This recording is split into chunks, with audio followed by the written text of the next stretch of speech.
click something? There we go. Nope. No, we're good. Here we go. Yeah, here How's we it go. going? The sun's out.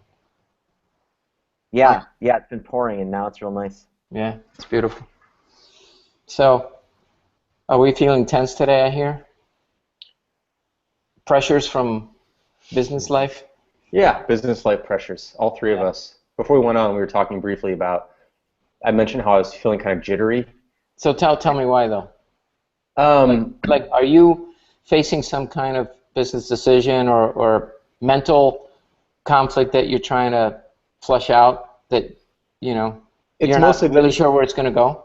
Yeah, it's mostly the impending launch of this new version of Basecamp we're working on, Oh, God. which is still weeks out, a month plus. I'm not even exactly sure, but it's just getting down to the wire. And when it gets down to the wire, you start to notice all the things that aren't done yet, and that's just the way it always is. But it's just like you get a little bit tense there. Yeah. I got a question. So you say it's down to the wire and the pending launch, right? So since you guys are doing stuff for yourself, do you have a pre-announced launch date that you have to meet, or do you just simply wait until it's right? We have an internal launch date. The answer is that if we wait until it's right, we'll never launch the product because there'll always be something else that you can tweak and some other adjustment you can make. So we've decided that we have a date, internal date. It's not announced in the public, but it's an internal date, and that's the date we're going to hit. And what we're not feeling great about at that point, we just won't make it into the product. We'll hold a couple things back here and there if we have to. Mm-hmm. And that's how we're going to go. Because if you don't have that, things just keep slipping, and there's always another reason to give it another 2 weeks or 3 weeks or 5 weeks or whatever, and we just don't want to go there. Yeah, I guess you have to have some kind of roadmap, if you will, even if that roadmap is a date. Even if it's a fake date, you got to, lead people towards something. Just something, right? So. Yeah, the other thing is, this is kind of an interesting thing. We talked strategically about when to launch this new version. And the biggest 3 months of the year for us, business-wise, are actually the first 3 months of the year. So, or first few months of the year, not necessarily always 3, but January, February, March. Basecamp is a very, it's aspirational product, and people are like, I'm going to get my shit together this year. I'm going to get my projects on track this year. Like early January is the time when people jump into this sort of process. Like going to the gym. Say again? Like joining a gym or something. Yeah, like joining a gym. Yeah. And so we don't want to launch this January 4th or whatever because there's going to be some issues anytime you launch something big and new and you have thousands and thousands of people signing up. We wanted to get some of the kinks out ahead of that time, but we also didn't want to launch it in December when everyone's on vacation and our own staff. I don't want people to work over the holidays. So you just kind of do this dance about what's the earliest latest we can launch this thing this year.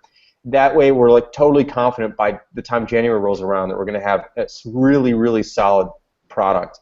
We think the release is going to be solid, but it's just inevitably there'll be things we missed. So we'll have a little bit of time to fix that up. I sense a holiday season promotional opportunity there. Yeah. Invite people. I'm live, for God's sake. That's awesome. Yeah, I don't know. We'll have to see. We'll have a lot of things on our plate, so we'll have to figure it out. But that's the main reason for my tension. And it's healthy and natural, and every time we do something major, I feel it like this. But it is what it is. So, Jason, so something we struggle with is all of that jitteriness coming from all these ideas from stuff. We're dealing with this constantly today too.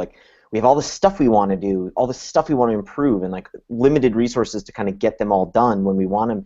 Do you worry about kind of saving the details of those things in those conversations? Are you dumping all of this stuff into a in a Basecamp list to triage, or do you just keep them in your head because the stuff? I mean, you've written about this before about not keeping a to-do list. The important things are going to nag at you enough that you will remember to do them. I mean, has any of that changed recently? Are you kind of religious about keeping track of this stuff so you know what to do after launch? Or what are you doing there to do? It's a little bit of both. So we have a big, huge list called Busted. which has some sort of sublists to it, like waiting, triage and waiting to be fixed. We have a big place to dump stuff. And then there's a bunch of small things which are dumped on the list but are sort of floating around different people's heads. There's new things you bump into all the time. Some stuff you decide is big enough to track, some stuff it's not.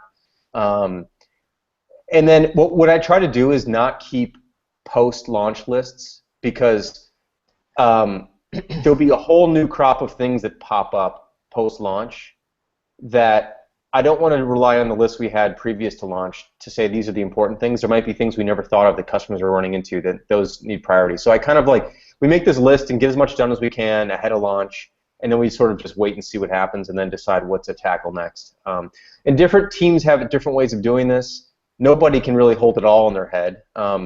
So there's just a combination of things, but part of it is how much of this stuff can wait, how obvious are some of these deficiencies. Like there's some stuff that some admin stuff may not be quite where we want it to be quality-wise, but 3% of people are going to hit that, so we can sort of let that be while we focus on stuff 97% of people are going to hit.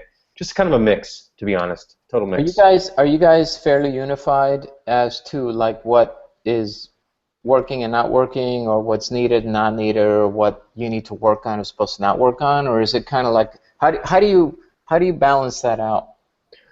Well, it probably depends who you ask. So I'm sure there's lots of people on our team who think that we're not unified, and that's partially true too, because we're all human and we all have different points of view on what's really important and what isn't, and what certain people use features a lot more than others, and so they want their features to get more attention. So it's just a mix.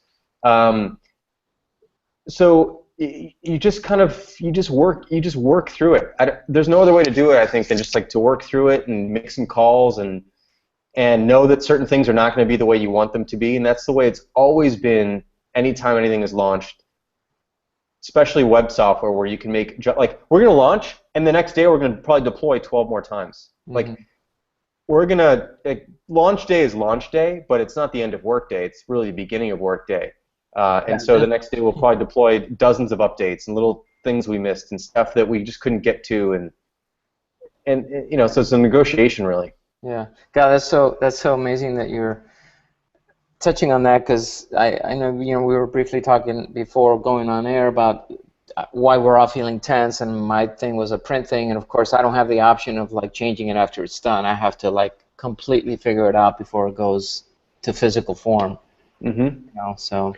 Yeah, we have it's very different the world we live in. Although, it's not that different, because we have the web stuff, which we can change 1,000 times a day, but we also have iOS apps and Android apps, which have to go through, well, at least iOS has to go through a review process through Apple, which can take 3 or 4 days, and so you might have a major bug that can't actually be fixed. It's not like print, where you go to print and you're done, but... well, I mean, it can be fixed. A bug in an app can be fixed, right? Yeah, it just might take 3 or 4 days to get out. Well, right, but my point is, in my world, it's not fixable. Yeah, it's done, right. Done. So yeah, there's way more attention probably when it comes to the things you have to produce, because they actually end. Exactly. I've got 5,000 of these cards now. If you want to fix them, it's going to cost another $6,000. Yeah, whatever. It's really a lot of pressure, man. Because you don't have a choice. You have to get it right. Right. So Carlos, how do you? So something I struggle with too is just and it's kind of related to this, but how many times do I iterate on something? How do you know when it's done? Do you give yourself hey, we're only doing 3 iterations on this with the client, and then we're calling it? Or do you just do it until it feels right? Is it a gut thing, or is it a rule of thumb thing that you have? How do you know when to just be okay, it's finally good. Let's commit to shipping this finally. Well, I mean, this is an unbelievable question, and I'll just very quickly tell you a little story about the card I was showing you earlier. Everything was done. It's absolutely beautiful, and we did a digital test first to make sure it feels right in your hand, right? And everybody was, I don't know, 4 or 5 people saw it before it went. It went out, it got produced, blah, blah, blah. We literally printed it as if it was a final job. I showed it to one of my designers, and he goes, you misspelled represented, right? Oh. And I'm telling you, man, it's like, what? So the test has a typo in it. We looked at it a million times. Yeah. Thank God it wasn't the final job. But That's it really happens, you know. It just you get so excited about the project and so immersed into the making the creativity rise above something else that you forget the details, and you really, even the stupidest little thing, like is there a period between this and that, or is there a, you know, a proper space? I mean, those little details sometimes get away from you. It's really The other quite. thing that's interesting about that, I think this is relevant to all of our stuff, is when you ask someone to look at something, I found that it's become really important to let them know what you want them to look at. Because I bet you people were looking at that design, they're looking at the design. They weren't Yeah. even reading it, right? And if you're like, can you look at the design and proofread it, or can you read Well, it out loud or I something? did the type. I did it. Yeah, it's And so easy at this I point. mean, It's so easy to look at like the piece of design and evaluate it that way, and not even read the words. yeah, that's exactly what happened to me. Yeah, Exactly. it happens all the time. It's I really was challenging. looking, it's funny because I was looking for the body language of the typography. I've always had the view that typography isn't just a vehicle to express words. It paints the canvas. It gives a personality to a website too. I mean, whether you use light or Yep. bold or a combination of or serif or sans serif or whatever, it uses that to paint a personality for the piece of communication that you're doing, right? So I was focusing on that and the design and the production tech, you know, the obstacles that we were trying to overcome, technically speaking. And I completely forgot to proofread it. And so, you know, everything looks great except that word. So it happens. It happens to everybody. We try to Um, we try to have a safety net by having more than one person look at it. And in this case, I did not do that mm, mhm. because I was in a rush to get it out. I wanted it to get it tested. I had a deadline that I forced upon myself. It was a stupid, nobody was expecting it. I just wanted it done, and I Yeah. blew it. So, which goes to prove, man, anybody can blow it. I Yeah. thought it goes to prove that Carlos can blow it, not that anybody. I may be able to blow it more often than others, but everyone does it. Yeah. So Nathan, we were chatting earlier today about avatar design. Um, I- the little photo that goes next, the little photo that represents people, basically. Yep. They used to be all square, then they went round. I hate rounds. Some services are now doing initials if you don't have one. Hmm. Something we did for Basecamp a while back was to make these like kind of funky masks, like this really cool, abstract, colorful masks for people. There's a lot of different techniques and approaches, and you were saying that you're struggling with like what to do for high-rise for people who don't have avatars. What's the challenge? So, yeah, right. I mean, like the avatars have evolved quite a bit over the years. You know, right? Like you said, you gave you know, kind of a good evolution. Like everything is circles now. And then you know, high-rise, the high-rise, the avatars we have now are you know the little gray people, like which is you know pretty typical in a lot of apps. It's kind of, I don't know, like MSN Messenger might have like had one of those first little gray, you know, gray people, gray pawns on a chessboard or whatever. Um, and so yeah, I mean, you know, looking at that, it's like what's so interesting with the avatar is like it's such a focal point of like these apps, like especially a contact management app, a CRM app like Highrise. Like that's a really kind of your eyes gravitate towards it, right? I mean, it's just a lot of text, and that's like the only really place like you know where there's a lot of color and pop, and so like people's eyes are on it, and when you so anyway, so it's a point that we'd like to iterate on, that we'd like to improve. So doing it though, I don't know. I have this always this nagging need, and it comes from a lot of places. I like Blue Ocean Strategy is like, if you haven't read that book, go read the book. It's a fantastic book, just about being different, about you know trying to you know find you know the whole concept is like I'll do it in real fast, but it's like a red ocean is this ocean of opportunity, but it's full of competition, and it's blood. It's red because it's full of blood. You've been fighting competition. A blue ocean is not red; it's just full of opportunity, and you can kind of find blue oceans if you just separate yourself from all the competition. But you got to be different. You got to do different things than everybody else is doing. But I keep talking about this like blue ocean, the curse of the blue ocean, or blue ocean curse, where it's like everything I look at now, I want it to be different. I don't want to do anything anyone else is doing. And it's hard. Like it's freaking obviously it's difficult to like separate yourself from like really good ideas that other people have had. And even so, I look at something even like avatar design, and like I want that to be different because I feel like we're talking about avatars, and immediately like we don't have like a great idea, so immediately we're like, well, what is the standard? What is everybody else doing? Well, everybody else is doing rounded avatars. For our iOS app that we just put out, we did initials. Initials, colored circle with your initials. Apple's been doing it, Google's been doing it, other tools have been doing it, and it's just like that. It looks fine. It's a little more visually interesting than the gray avatar, but it nags at me that it's not original, that we don't have any great idea there. And so Ren and I, the designer at HiRise, we've been like studying avatar design now for a while, like looking at everything people have been doing. There's been some really neat things we found, like Secret. There was that like anonymous social network that was out for a little while. They were doing some cool avatars where like it was a circle, but all the avatars, they were like breaking out of the circle. I mean, just an interesting little visual element, but it was like cool. Like I haven't seen a lot of people doing that. Like here's a boundary of an avatar, but fuck it, like let's just break out of it. And so they were doing some cool stuff. And then Layer Vault and Designer News, they've been doing some interesting stuff with avatars. I think on Designer News, the avatars, you actually kind of like draw them like little pixel art. You can make smiley faces or do whatever you want with little pixels. Again, like an interesting creative element to avatars I hadn't seen before. But when I look at HiRise, so I had this kind of like, it kind of dawned on me this morning. We've been looking at like ways people have been creative with avatars, different borders and different colors and different different artwork.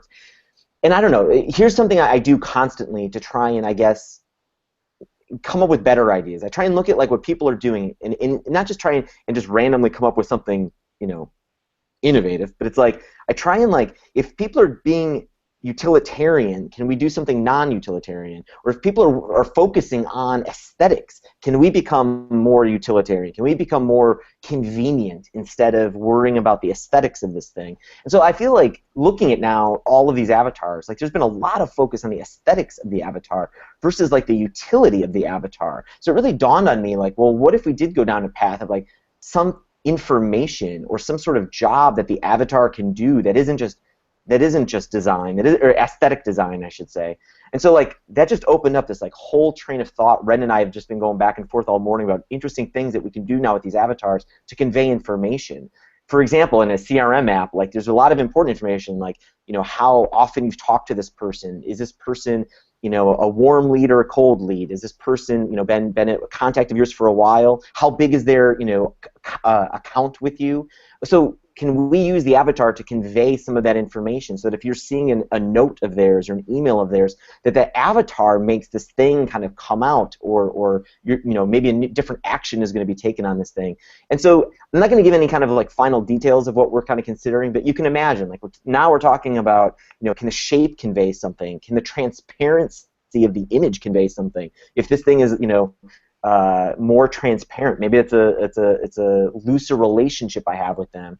A border color around the avatar could convey what kind of circle this person is in of mine, a friend or a business associate, or it could just be like this is a more important business relationship than this one. The size of the avatar could communicate something like how big the account is versus not. So it's really interesting now what we're talking about. We've got a lot of good ideas now, I think, where we could take these avatars just now based on utility versus aesthetics.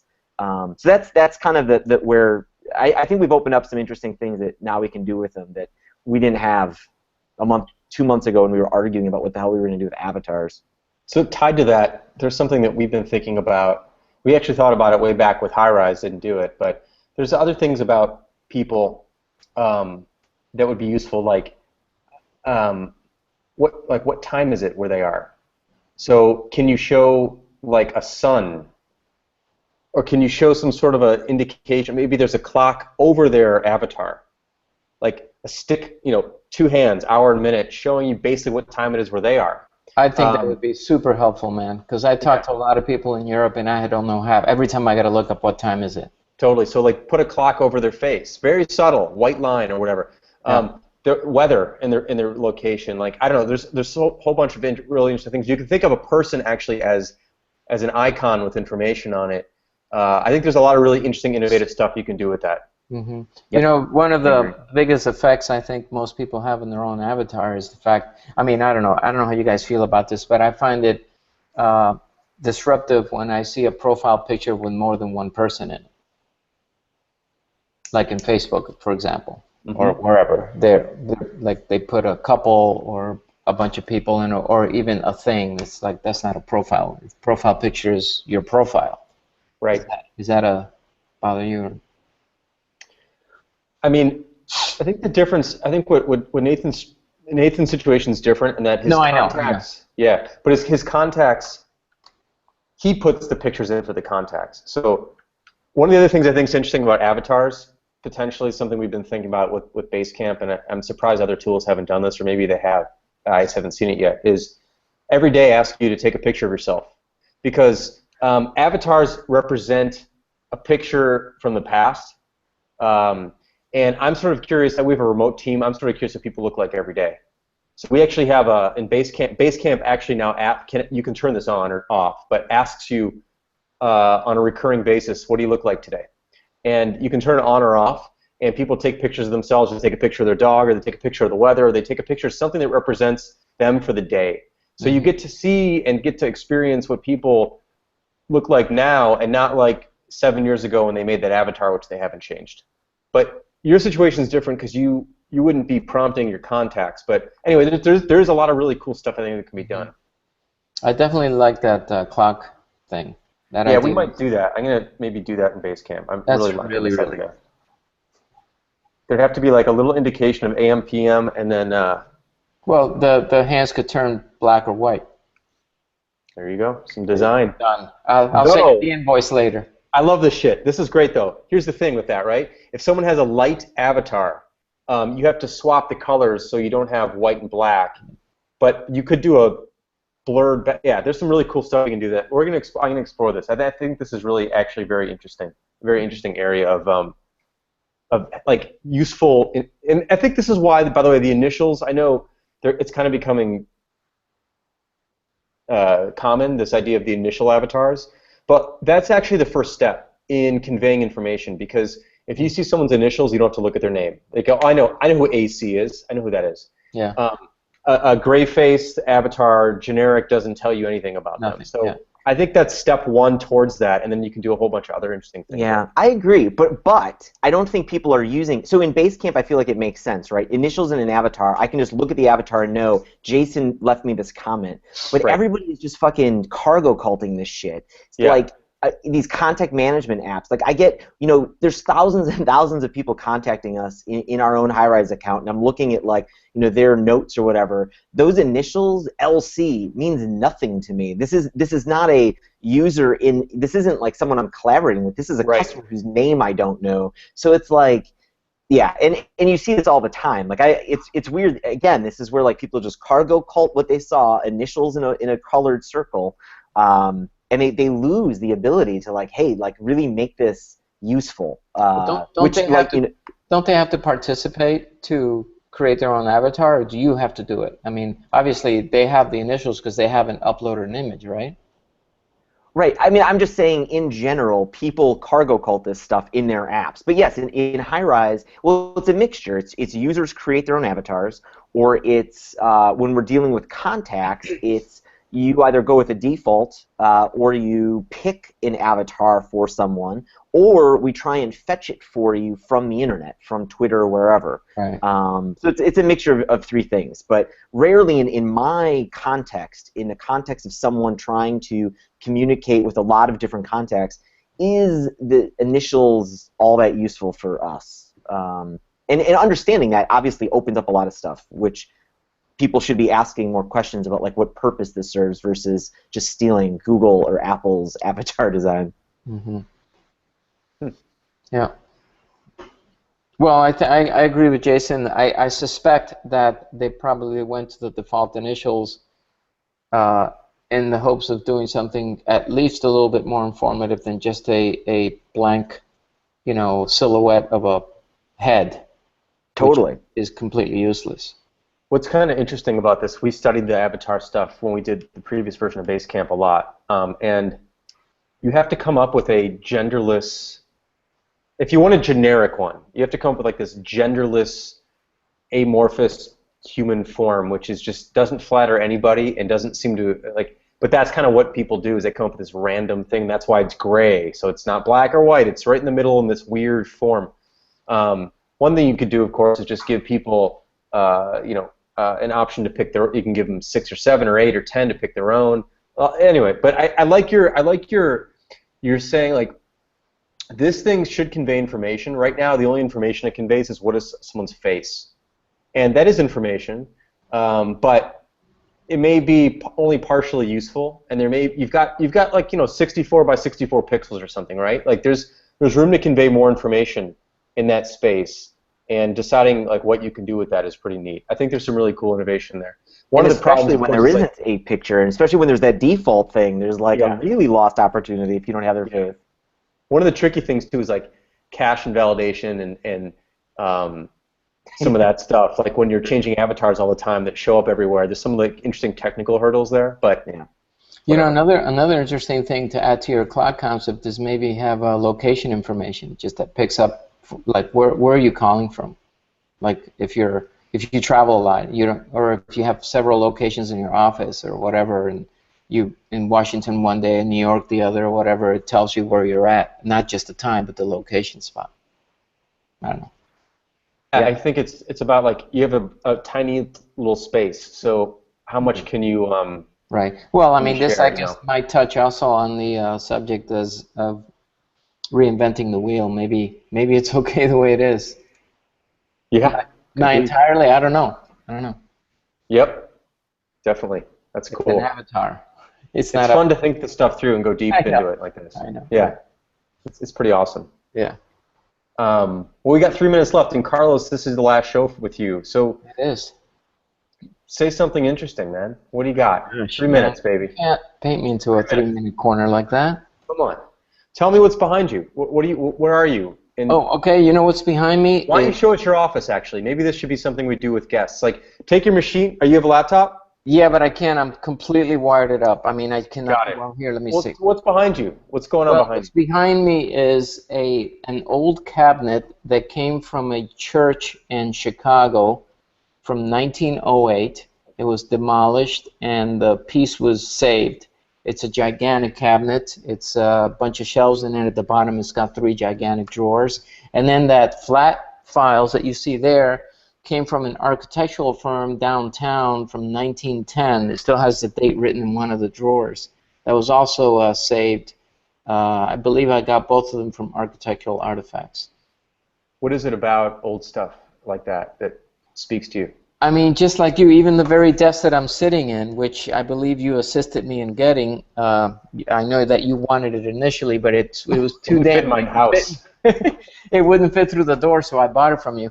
Yep. But I mean, this thing it says humanity all over it. A human being built this thing, and it's fantastic. It's like this will last 1,000 years.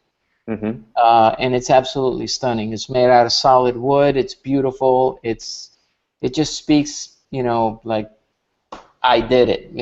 I just love that kind of stuff. I love old things that have a presence to them, as I know you do. It's interesting though, because you're very much also into modern stuff. I am. And yeah. I do think like the best, when those things come together, it's the best. It's a beautiful combination. Yeah, it really is.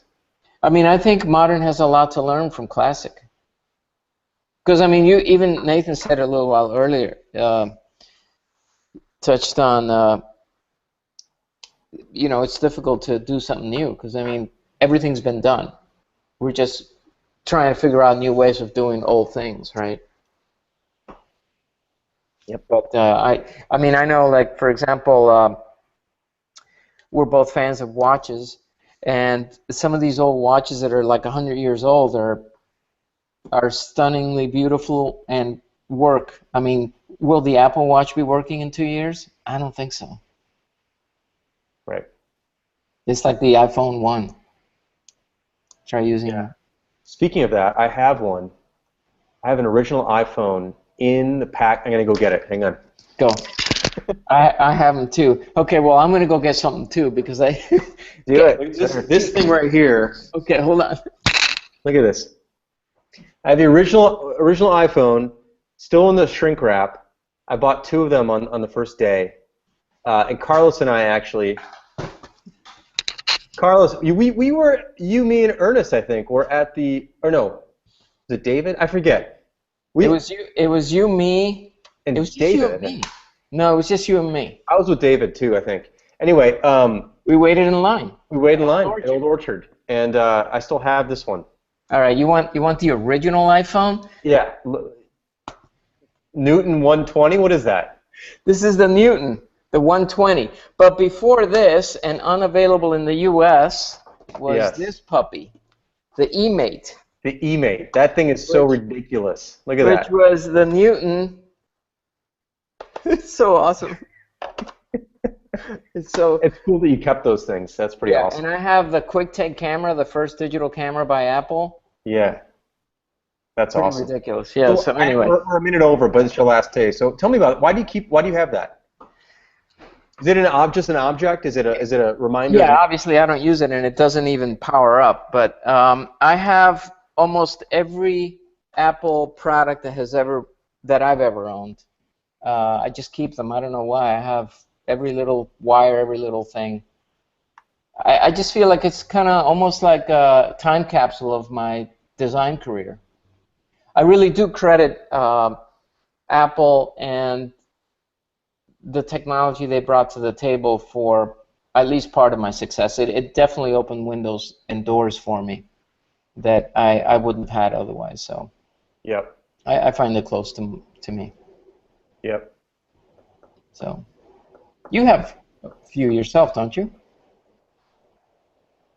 I only have. I just have iPhones. I don't have Newton. I don't have an eMate. I have a couple old laptops that I just never got rid of. But yeah.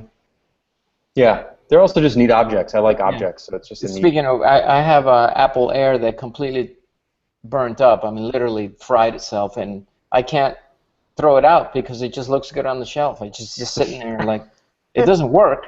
Yeah. I can't throw it out. That's awesome. So anyway. Well, hey, thanks for joining us on this week. It was pretty fun. Maybe we'll do it again down the road. Yeah. That was thank cool. you. Yeah, thank you for inviting me. It was definitely great to talk to you again, and of course hang out with Nathan as well. Yeah, nice meeting you, man. Thanks for your time. Pleasure. Well, you and I have met on the street, if you will, every once in a while, but never like. We need to go out and get off this computer and go have a beer or something like that. Totally. Totally. Yep, sounds good to me. Okay, man. All right, guys. Later on. See ya. See you later. Bye. Bye.